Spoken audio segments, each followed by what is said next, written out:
Coulomb का नियम। देखिए कूलम्ब सबसे पहले बहुत ही ज्यादा इंपॉर्टेंट क्वेश्चन है, या तो ये 5 नंबर में पूछ देता है या तो एग्जाम में 2 नंबर पूछ देता है, या तो इससे रिलेटेड जरूर एक क्वेश्चन ऑब्जेक्टिव में जरूर दे देता है, वो कूलम्ब्स कांस्टेंट का वैल्यू क्या होता है। ठीक है, तो इससे क्वेश्चन हमेशा बनते हैं कूलम्ब के नियम से। एक वीडियो में आपके या तो ऑब्जेक्टिव क्लियर हो जाएंगे, 2 नंबर और 5 नंबर दोनों तीनों क्लियर होने के चांसेस हैं। अगर यदि एग्जाम में आ जाए तो एग्जामिनर से बहुत ही ज्यादा इंपॉर्टेंट क्वेश्चन है कूलम्ब का नियम। और ठीक है, अगर यदि आप हमारे चैनल पे नए हैं तो चैनल को सब्सक्राइब भी कर दें ताकि आपको वीडियो समय पर मिलती रहे। चलिए अब देखिए कूलम्ब का नियम क्या कहता है। बहुत ही गजब का भैया था कूलम्ब। इन्होंने 2 आवेशों के बीच लगने वाले बल का पता लगा लिया। क्या लगा लिया? 2 आवेशों के बीच लगने वाले बल का पता लगा लिया कि उसका परिमाण कितना होगा, मतलब बल कितना मात्रा में लगेगा, उसका निकालने का व्यंजक हमको दे दिया। उसको निकालने का ये हमको व्यंजक दे दिया कूलम्ब। उन्होंने बोला कि जब कोई आवेश जो होता है, जब 2 आवेश एक दूसरे को जितने बल से आकर्षित या प्रतिकर्षित करते हैं वही विद्युत बल कहलाता है। विद्युत बल को ही हम लोग क्या कहते हैं? स्थिर वैद्युतिकी बल कहते हैं। और उसी का तीसरा नाम क्या है? क्या नाम है? स्थिर वैद्युतिकी बल, इलेक्ट्रिक फोर्स या फिर इलेक्ट्रोस्टैटिक फोर्स। ठीक है, ये हम उसको बोलते हैं कूलम्ब का बल या कूलम्ब बल कहते हैं, या उसको क्या बोलते हैं?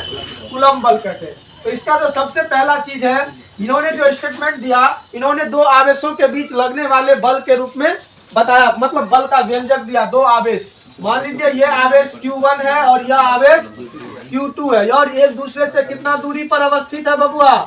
R दूरी पर यह क्या है? अवस्थित है। अगर यदि यह पॉजिटिव पॉजिटिव होगा तो यह एक दूसरे को क्या करेगा? प्रतिकर्षित करेगा।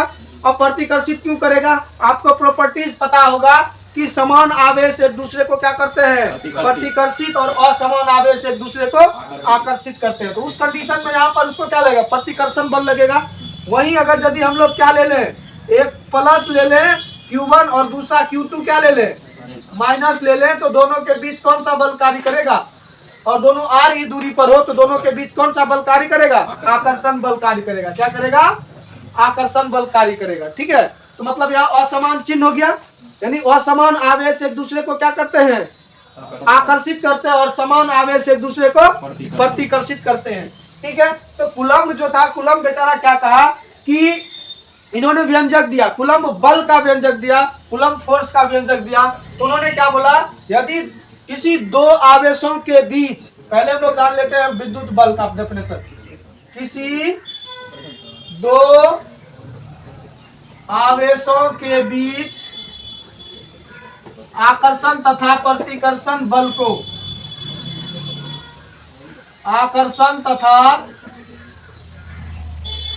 प्रतिकर्षण बल को क्या कहते हैं? विद्युत बल कहते हैं। विद्युत बल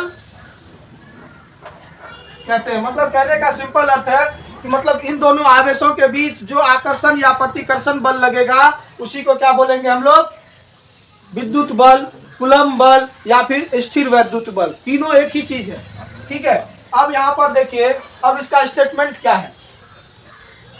स्टेटमेंट क्या है? देखिए, कूलम्ब के अनुसार, कूलम्ब के अनुसार 2 आवेशों के, मतलब 2 आवेशों के बीच लगने वाला बल, कूलम्ब के अनुसार 2 आवेशों के बीच लगने वाले बल उन दोनों आवेशों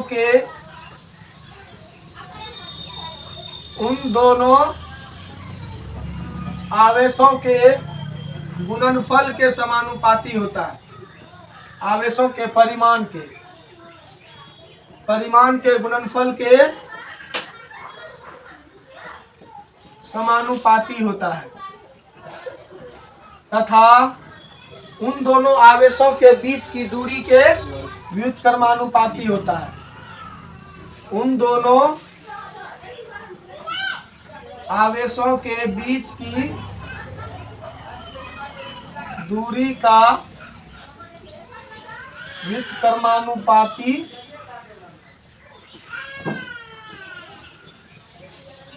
होता है। ठीक है, उन दोनों आवेशों के बीच की दूरी का व्युत्क्रमानुपाती है। इसी को हम लोग, इसी का दूसरा भाग को हम लोग क्या बोलते हैं, इनवर्स स्क्वायर लॉ। क्या बोलते हैं इसे, इनवर्स स्क्वायर लॉ भी कहा जाता है।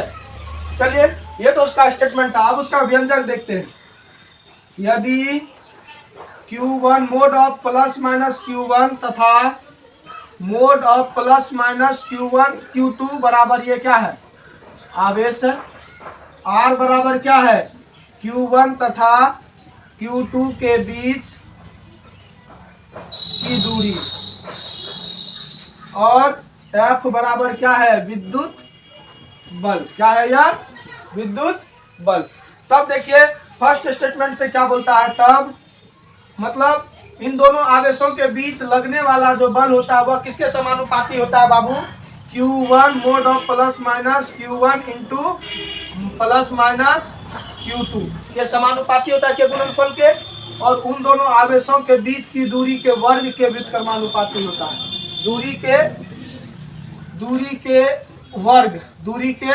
वर्ग के व्युत्क्रमानुपाती, भूल गए थे वर्ग लिखना, दूरी के वर्ग के व्युत्क्रमानुपाती होता है। तो यहाँ पर तब देखिए दोनों को मर्ज कर देने पर, अब यहाँ पर अब दोनों को मर्ज कर देंगे तो F समानुपाती क्या हो जाएगा, mode of plus minus Q1 into mode of plus minus Q2 by R square. यही है। अब अगर यदि समानुपाती का सिंबल हटाएंगे तो हमको कोई कांस्टेंट देना होगा। क्या देना होगा, कांस्टेंट देना होगा। ये बराबर के दे दिए, के mode of plus minus Q1 mode of plus minus Q2 upon R square. अब लिखेंगे जहां के बराबर क्या है, कूलम्ब नियतांक है, और इसका वैल्यू क्या दिया उन्होंने, 1/4 पाई एप्सिलॉन नॉट, और इसी का न्यूमेरिकल वैल्यू क्या होता है, 9 गुना 10 में पावर 9 न्यूटन मीटर स्क्वायर पर कूलम्ब। समझे बात को, क्या होता है, न्यूटन मीटर स्क्वायर पर कूलम्ब। ये आपको हमेशा ऑब्जेक्टिव में क्वेश्चन दे देता है, ये याद रखिएगा। 1/4 पाई एप्सिलॉन नॉट का मान कितना होता है, 9 गुना 10 में पावर 9 न्यूटन मीटर स्क्वायर पर कूलम्ब स्क्वायर। कहीं कहीं ऑब्जेक्टिव में आपको फंसाने के लिए मात्रक में भी सबका मान सेम दे देगा, लेकिन मात्रक में उलटफेर कर देगा, तो उस समय आपको ये मात्रक भी याद रखना है, या फिर के का वैल्यू भी आपसे पूछ सकता है। तो यहाँ पर हम लोग क्या लिख सकते हैं इसको बाबू, देखिए तो F बराबर क्या लिखेंगे रे, F बराबर हो जाएगा के बदले क्या लिखेंगे, 1/4 pi epsilon not, 1/4 pi epsilon not लिख दिए, और यहाँ क्या होगा, Q1 इंटू Q2 बट्टा R स्क्वायर। ये हो गया किसका व्यंजक हो गया रे बबुआ, बल का व्यंजक हो गया। अब CGS में देख लेते हैं। अब यहीं पर अब CGS सिस्टम में 1/4 पाई एप्सिलॉन नॉट का वैल्यू क्या ले लेते हैं, 1 ले लेते हैं। के का वैल्यू क्या ले लेते हैं, 1 ले लेते हैं। तब F बराबर क्या होता है, Q1 into Q2 by R square. अब इसी पर हम लोग वेक्टर फॉर्म में देखें, तब सदिश के रूप में वेक्टर फॉर्म में लिख दे तो वेक्टर F बराबर क्या होगा बाबू, 1/4 pi epsilon not Q1 into Q2 by R square into R cap. मतलब दूरी के डायरेक्शन में उस पर फोर्स लगता है, मतलब फोर्स क्या लगेगा, इसी डायरेक्शन में फोर्स दूसरी वाला डायरेक्शन में लगेगा। इसमें भी किधर फोर्स लगेगा, इधर ही लगेगा F, और इसमें भी किधर लगेगा, इधर ही लगेगा। ठीक है, तो इस तरह से आप लोगों का कूलम्ब का नियम खत्म हो गया। अगर आप लोग चैनल को अभी तक सब्सक्राइब नहीं किया है तो सब्सक्राइब कर दीजिए, और इस तरह से आप लोग का एग्जाम में ये सब बहुत ही ज़्यादा इंपॉर्टेंट क्वेश्चन बताया जाएगा।